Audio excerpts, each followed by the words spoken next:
அது உணவிலே சரியான அளவு நார்ச்சத்து சேராது இருப்பது ஒன்று.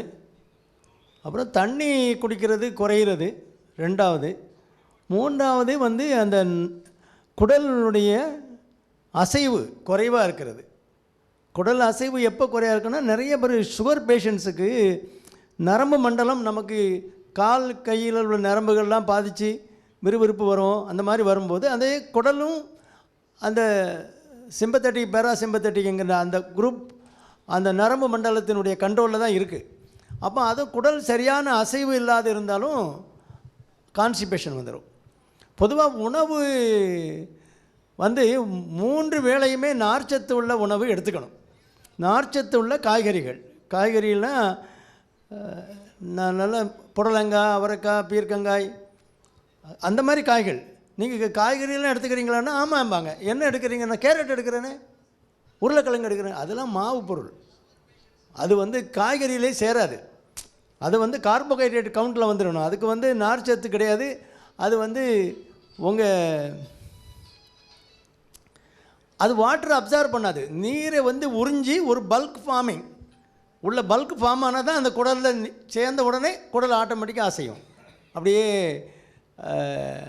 மலைப்பாம்பு மாதிரி அப்படியே கொஞ்சம் கொஞ்சமாக அசைஞ்சு அப்படியே கீழே கொண்டு போய் மலைக்குடலில் போய் சேகரித்து வச்சு பிறகு நீங்கள் அந்த ஒரு ஹேபிட் ஃபார்மிங் அந்த டைமில் காலையில் அந்த 6 மணின்னா 5:30 மணினா எழுந்த உடனே கொஞ்சம் தண்ணியை குடிச்சிட்டு கொஞ்சம் நடமாடிட்டு அப்படின்னோடனே குடல் ஆட்டோமேட்டிக்காக அசைவு கொடுக்கும்.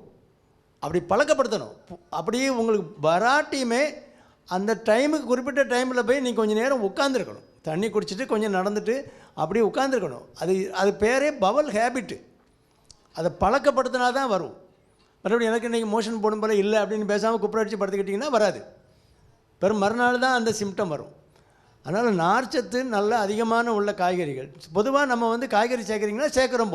என்ன பண்ணுவோம், மத்தியானம் போல் கொஞ்சம் கூட்டு வச்சு சாப்பிடுவோம். இதுதான் காய்கறி. அப்படி இல்லை, 3 வேளையுமே நம்ம சாப்பிட்றது மாவு பொருளாக அடைக்கிறோம். அதில் நார்ச்சத்து சேர்ந்தால் தான் அது ஜீரணம் ஆகும்போது நீர் சத்தை உறிஞ்சி ஒரு பல்க் ஃபார்மிங் உள்ளுக்குள்ளே ஒரு திடமாக ஒரு பொருள் சேர்ந்தால் தான் அதில் அது நீரை கோர்த்து அப்படி உறிஞ்சி அது அப்படியே குடல் அசைவு கொடுக்கும். அதுக்கு 3 வேளையும் காய்கறி சாப்பிட்டு பழகுங்க. உணவில் எனக்கு ஒன்றும் பிரச்சனையே இல்லைன்னு சொல்கிறீங்க. நான் சொன்ன மாதிரி நீங்கள் செய்ய மாட்டீங்க. நிச்சயமாக நல்ல நார்ச்சத்து உள்ள காய்கறி 3 வேளையும் எடுத்துக்கணும். கொய்யாப்பழம், பப்பாளி பழம், இந்த மாதிரி பழங்கள் நார்ச்சத்து உள்ள பழங்கள். ஆப்பிள் எடுத்துக்கலாம். ஆப்பிள் காஸ்ட்லியாக இருக்குன்னா கொய்யாப்பழம் நம்ம ஊரில் எங்கே வேணாலும் கிடைக்கும். கொஞ்சம் தேடி கண்டுபிடிக்கணும், அவ்வளோதான். கொய்யாப்பழத்தை பார்த்தா ஒரு பயிருக்கு வாங்க மாட்டேங்கிறேன். ஆப்பிள் தான் பெரிய காஸ்ட்லி, அதை பெரிய பழம்னு நினச்சிக்கிட்டு இருக்கோம். அதில் ஒன்றும் கிடையாது. வைட்டமின் ஒன்றும் கிடையாது. வைட்டமின் 0. நமக்கு இம்யூனிட்டி வேணுங்கன்னா வைட்டமின் சி வேணும். அதில் நம்பர் 1 அம்லா.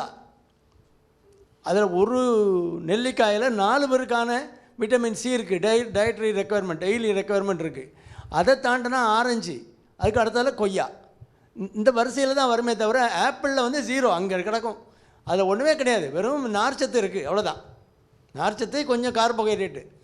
இதுக்கு தான் நம்ம இவ்வளோ காஸ்ட்லியாக கொடுக்குறோம். எந்த பழமுமே அப்போ அந்தந்த சீசனில் உள்ள பழங்கள் அது பழக்கக்கூடிய ஸ்டேஜில் ரைப்பனிங் அந்த ஸ்டேஜில் தான் வைட்டமின் லோட் ஆகும். கருங்காய் தானே பறித்து கொண்டு போட்டிருக்கான், அதில் வைட்டமின் இருக்காது, ஒன்றும் இருக்காது.